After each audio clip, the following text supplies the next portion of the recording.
Hey folks, this is Tracy with Scrappy's Rustics. I often get a lot of questions and concerns about what do you do when you get a brand new Iron Orchid Designs stamps. So I made a little video of how to condition your stamp when you use it before you use it for your very first time. So you're going to need some 220 grit sandpaper or a light sandpaper and a damp rag or baby wipes, anything to that fashion will work.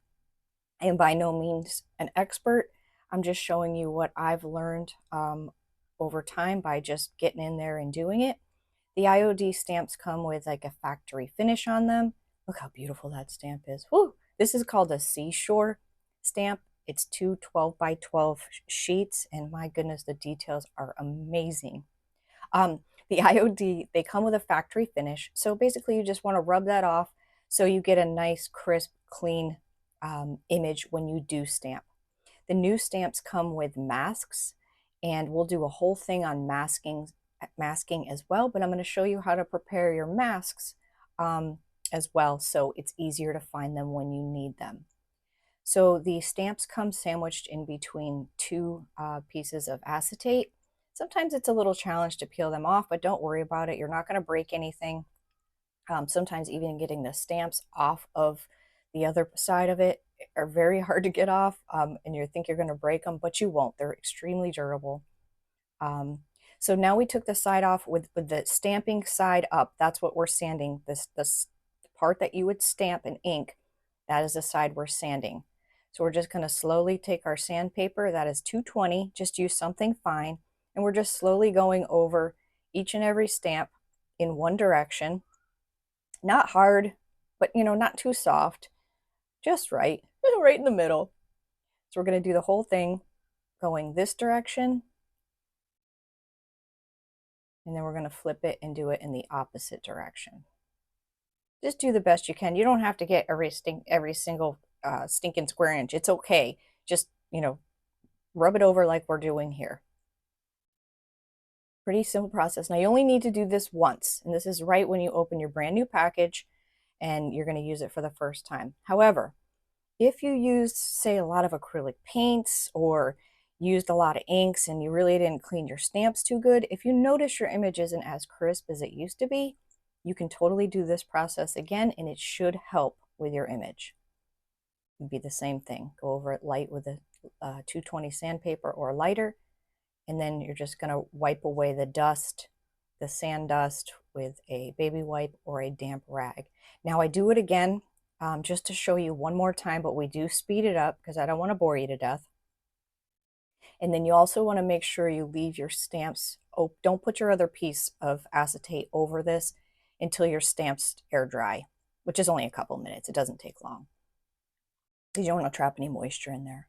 But this stamp, I tell you, I'm dying to use it. It has so much detail. I don't think this stamp nor their molds gets enough credit. It's just amazing. Okay, so pretty simple process. But I'm just trying to do this for a few of the products, so will be more videos to come. And here we go. We're going to do it again. We're just going to speed it up. Just because we get simple questions. You don't know what you don't know. And if I can help in any way with little videos, then I'll be happy to do that. We're doing the same exact process, just in fast speed. Now these are IOD, which is Iron Orchid Designs, and they are stamps. They can be used with acrylic, or they can be used with any kind of paint, inks. You can impress them into clay. There's lots of uses for them. Okay, so you just want to make sure that they're dry before putting the lid back on, and then they're ready to use. Now, you'll get masks. All the newer stamps will come with masks. The new ones come, they're tinted green, and they did that because these are so thin and fine, and some are very small, they get lost. Now, there is a right side to the masks, which could be a little bit confusing when you go to use them. And masking helps you build layers and 3D textures within your stamps and not having your stamps stamp into one another. We'll do a whole another video on just masking. I'm cutting that sticky part off of those cellophane. I love these bags, but that sticky part drives me crazy. It's always in the way. So I'm just cutting that off. The older stamps that do not come with masks in their package, you can purchase them separately. I am now an IOD stockist, so you can find all of these products and any Iron Orchid Design products at scrappyrustics.com if you're interested. Okay, so I'm trying to see, you can kind of see this side is matte. I'm trying to see which side is the correct side and which way we're going to do this. So the masks are laid out exactly the way that your stamps are laid out. Now see how that side's shinier? That's the side we want. So the masks are cut exactly as you see them on the stamps. I hope that makes sense. So what we're going to do is we're going to ink this entire 12 by 12 stamp, every single one of them, and we're going to stamp our masks. Now I will tell you, if you are using Iron Orchid Designs ink, it is an Indian ink. It is a permanent ink. However, it does take a long time to dry when it's on a little plastic slippery surface. So I would just say set them aside somewhere where nobody's going to mess with them and leave them overnight. And by morning, they should be fine. So we're just putting a generous amount of ink on, and we're getting every single one. And I've been dying to use this stamp for so long. It felt good to get it out and get it conditioned and get it ready to use. So now I'm just going to simply set it over. And it's kind of hard to see, so just do the best you can. If you can get a little bit of the image on your mask, you're fine. So don't worry about getting it perfect. And basically, I want to stamp my mask so I know it matches which stamp. So once you drop it, that's it. Commit. Don't shift it because you're just going to smudge it and make a mess. Just go with it.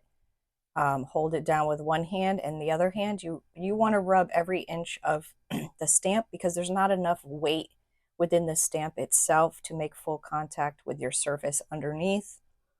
Again, this is for your own use, so it absolutely does not have to be perfect. This does not come out perfect. We are going to do this again, but we're going to speed it up just so you can see it one more time. And sometimes the masks will stick to the stamp itself. So if you're like, hey, wait, where did my mask go? Chances are it's stuck to your stamp, so just take a peek there. And I do recommend when you're done using your stamps. Now I'm pulling this up slowly because the masks can come out. And look at that. So just set that aside to dry overnight, and we're golden. And I have to put something under it because the mask, it's just very, very thin sheets of plastic. And I put something under it to help me move it so my mask didn't fall off and onto the floor in their travels. After you're done using your stamp, you want to clean it with a baby wipe or a damp rag. If the ink is nice and fresh and wet, it'll come right off, and that's sufficient enough. If you get a colored ink on there that's not coming off, there is ink cleaners you can buy. You can take it to the sink and use your toothbrush and some little soap and warm water. That'll work. You just don't want to leave these in a hot car, and do not put them in the dishwasher. Other than that, they're extremely durable. So now I'm just cleaning the ink off of our stamp. And again, let it dry before putting the lid back on it. And now we're going to do it again, but we're going to speed it up. And I cannot stop looking at that giant shell while we're doing this. So you'll see in the end. So again, we're doing the same exact process, inking it up. We've got our set of masks there. We anchored it. We're rubbing every single one. And now when these are dry the next day, I just pop them out. I put them in a Ziploc baggie, and I just label it seashell masks. And then they're good to go. So I'm kind of obsessed with this. I couldn't help myself. So I had to see that little shell and then the big one. Now, mind you, I only inked the big one and the little one, and the details are just unbelievable. Look at that. And I only inked those two, and it still showed up on the others. Absolutely fascinating. I hope you enjoyed this video and it helped you out in some way. Be sure to check out our website at scrappyrustics.com, and I'd love for you to head over to Facebook and follow me over there. To see more YouTube, hit the subscribe and like button, and don't forget to hit the little bell to turn on the notifications. Thank you so much for watching, and I'll see you in the next video. Bye, guys.